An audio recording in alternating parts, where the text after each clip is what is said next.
Radhe Radhe Govinda Govinda Radhe Radhe Radhe Govinda Govinda Radhe. Amini plays hide and seek with her surrendered maidservant. Just as a human body may be carried to the shore by the flood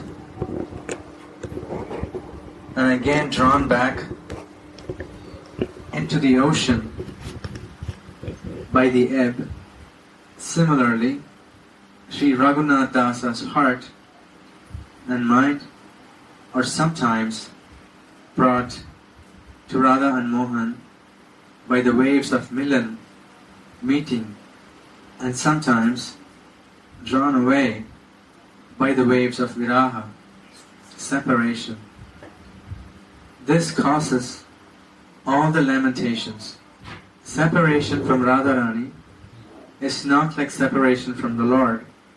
My wine-like body is burning in the forest fire of separation from you.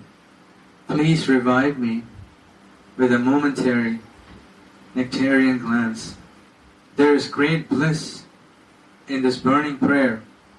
It is a burning which is anointed with the rasa of Ananda. Viraha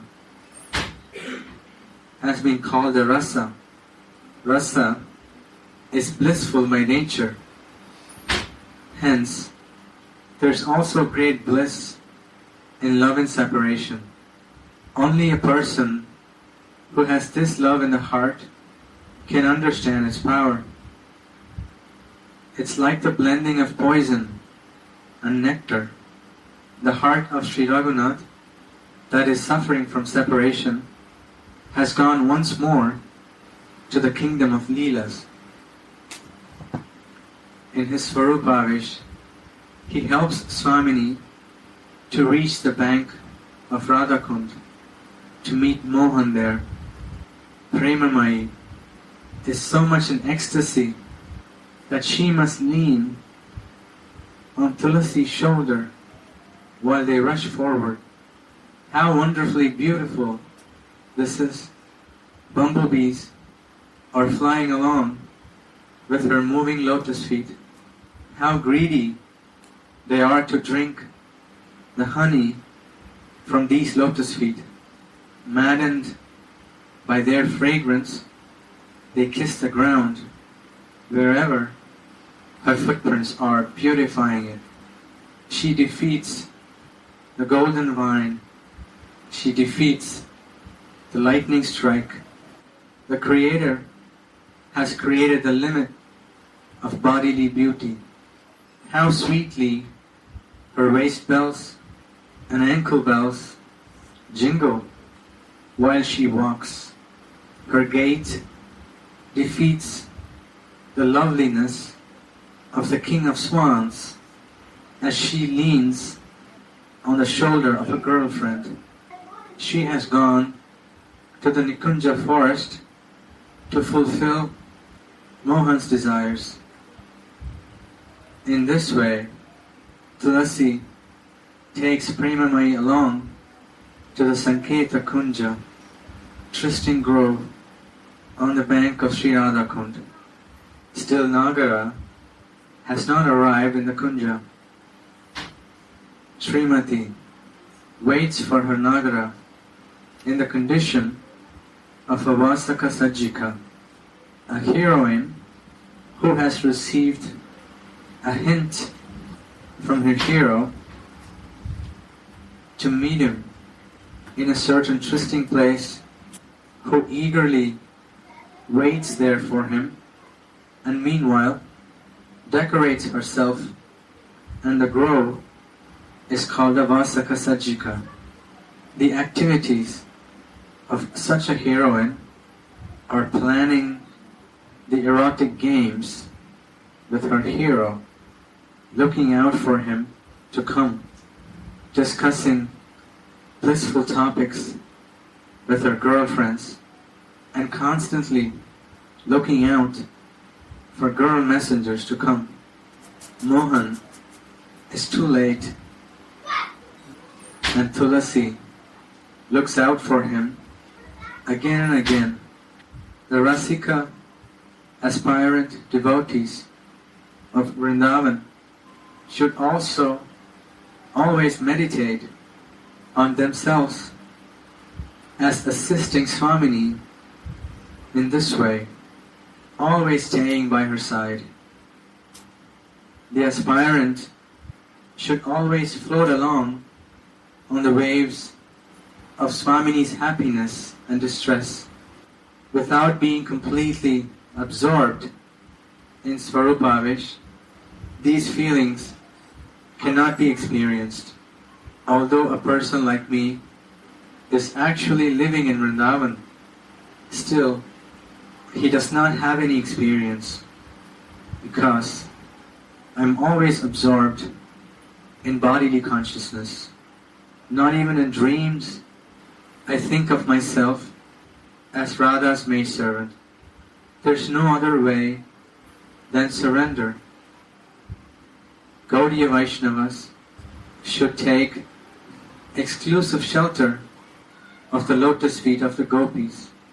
O mind, the essential thing is to take exclusive shelter of the lotus feet of the Vraja gopis.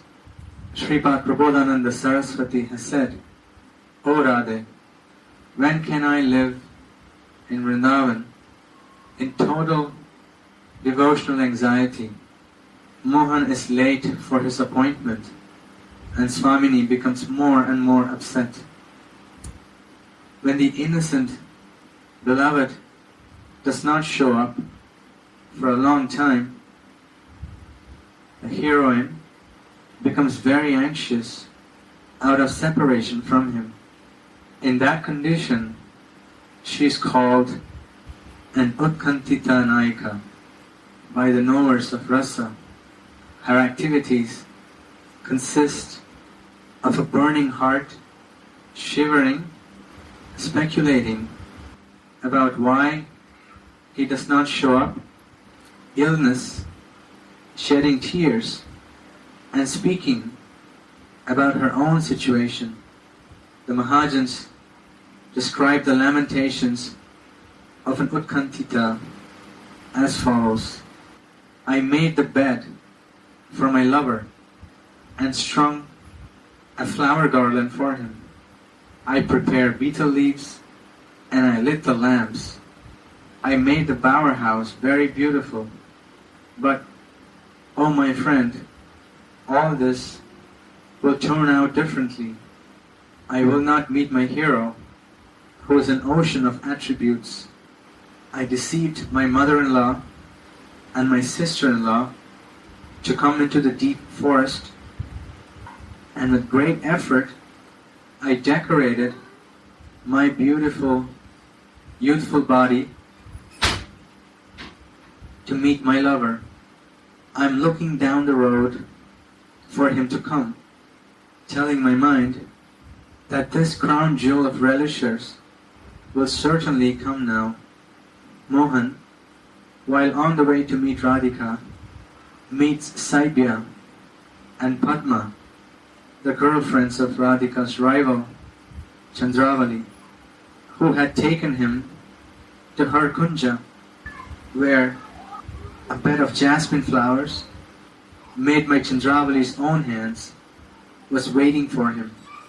When Sri Radhika, waiting in her own kunja, became desperate, the wind of Vrindavan thought to himself, let me see what I can do, and became Radhika's servant by carrying her sublime fragrance into Chandravali's kunja and straight into Mohan's nostrils. Mohan became startled, suddenly got up from Chandravali's handmade bed of flowers and told her, Dearest one, I completely forgot My mother told me to do something for her, and I just went off without finishing that duty. I have to go right now. Naive Chandravali, seeing Mohan's anxiety, said, "Go and come back as soon as you finish your duties." Our hero then promptly follows Radhika's excellent fragrance like a bee who leaves all the other flowers to search for a blooming, golden, honey-filled lotus flower.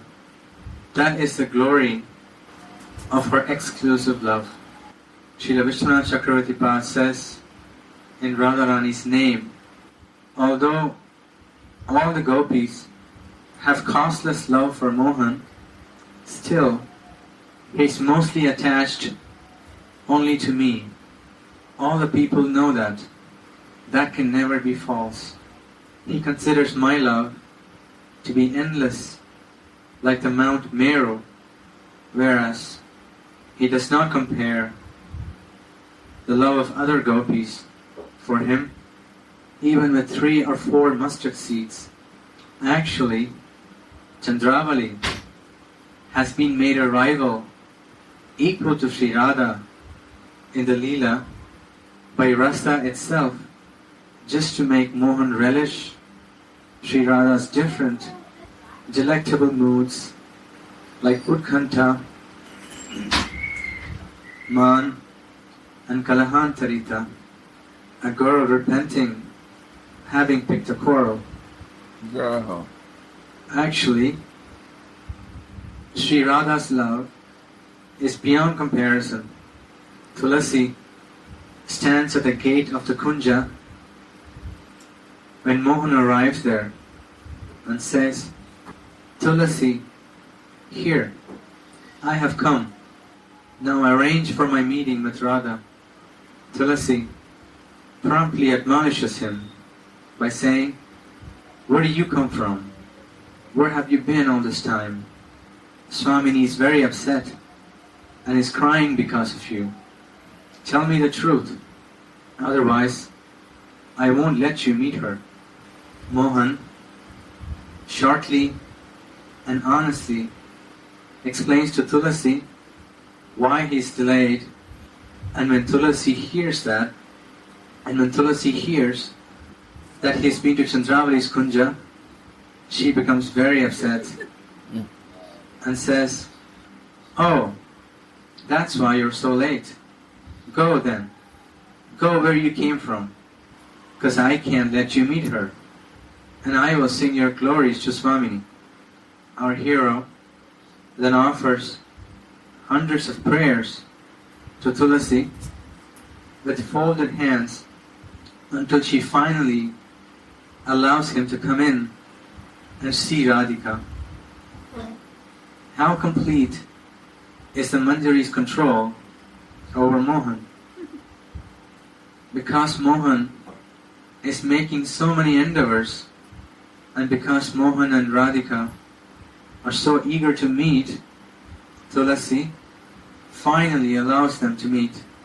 Tulasi's heart is filled with pride when she sees that the love fragrance of Swamini drew Mohan right out of Chandravali's Kunja back into her own domain. Mohan cannot stay anywhere else for even a moment without my Swamini. Therefore, Mohan is ours. This pride fills Tulasi's heart. This is pride over seeing the superiority of Mohan's enjoyment with the heroine of one's own party over Mohan's enjoyment with the enemy's party. Srila Rupa Goswami gives the following example of this pride. One day, the gopis were listening to Nandi Mukhi, a learned Brahmana girl, reciting the Puranas. When Padma saw her rival Lalita dozing off, she sarcastically laughed So Lalita told her, Sakhi, you are the crown jewels of fortunate girls because you can happily sleep on your balconies in the moonlit autumn nights, but we don't know when we can enjoy such fruits of virtuous works ourselves, because whenever we fall asleep in the caves of Vrindavan, some mad blackish elephant forcibly wakes us up. Tulasi's heart is filled with similar pride over the superiority of Radha's own party over the party of her rivals. Suddenly, this vision vanishes, and Tulasi prays as follows. Just as a bee flies from flower to flower, attracted to their excellent, sweet smell, similarly, Mohan, the king of lovers, madly leaves the bed of jasmine flowers that was handmade by Chandravali to go to the bank of Radhakund whenever a favorable wind carries Radhika's lotus-like bodily fragrance to him. Sri Madhusudana, the Rasika B. Mohan, will be enchanted by her face, which is as sweet as a blooming lotus flower, and by her beautiful body, which is the limit of sweetness, and whose fragrance fills the whole of Vrindavan with honey-like sweetness. When will the nectar-sweet fragrance of your lotus feet madden my nostrils, O Ishvari, O moon of King Rishabhanu's family? Let me soothe my heart by singing your glories. This is the end of verse 74. Yeah.